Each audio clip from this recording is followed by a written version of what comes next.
Smith, otherwise known as CoffeeNate on Twitter, and this evening I'm going to show you a presentation called The 3 Keys to Better Coffee.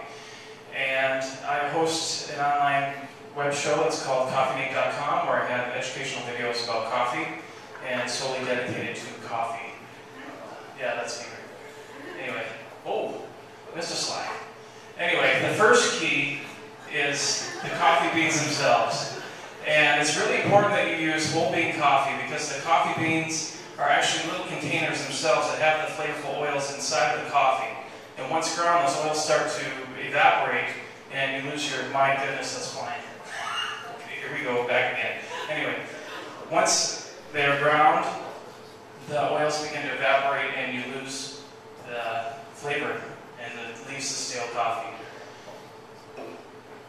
Another thing to consider is the source. Where is your coffee coming from? Organic coffee is cultivated without using chemicals, and in addition to any environmental benefit that you receive, there's also a benefit to the farmers and their families and their communities because they're not exposed to the chemicals that they're not really educated on how to use anyway. Also, through fair trade, fairly traded coffee is coffee that the producers actually get more of the profits so that they can put it back into their businesses and to put back into the communities. Canned coffee is not fresh because coffee, when it's roasted, it actually emits carbon dioxide, and for 2 weeks it emits carbon dioxide and then it's stale. If it kept emitting carbon dioxide within the cans would explode and our grocery stores would be littered with exploding coffee cans. So actually they're filled with nothing but stale coffee. The second key is the grinder.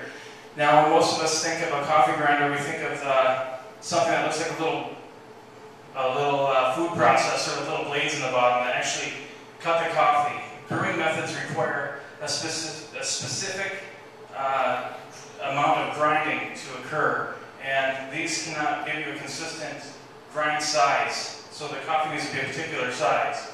The only things that can do it are the burr grinders, which are more like little gears. And that's actually the same grinder I have at home, and it's called a burr grinder, and you can set it to different settings, and it makes a very uniform, consistent size of coffee. Third key is the brewing method.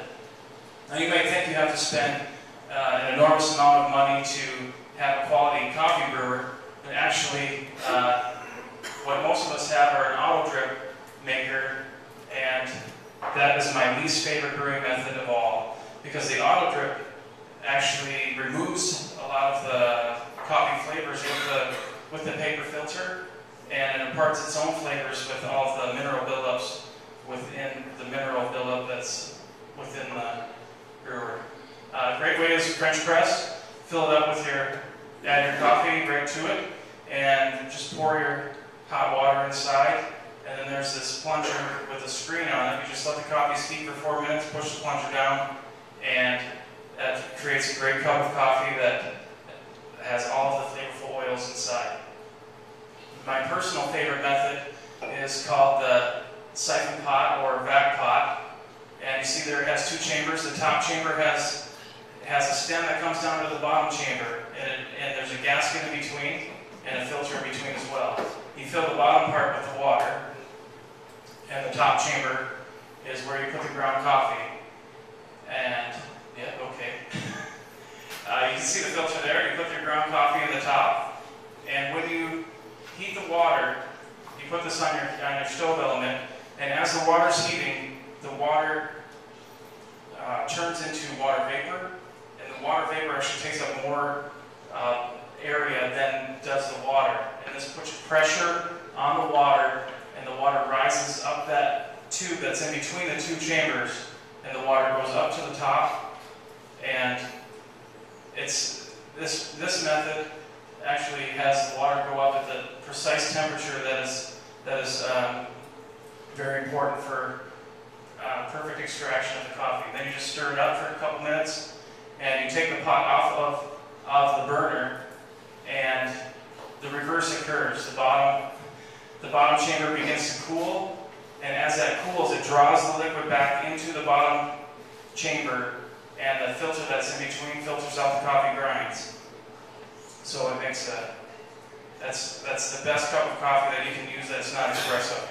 And 5 minutes is not nearly enough for me to explain to you all the benefits of coffee. So you can connect with me on facebook.com/CoffeeNate1 or twitter.com/CoffeeNate, and I'll be happy to connect with you.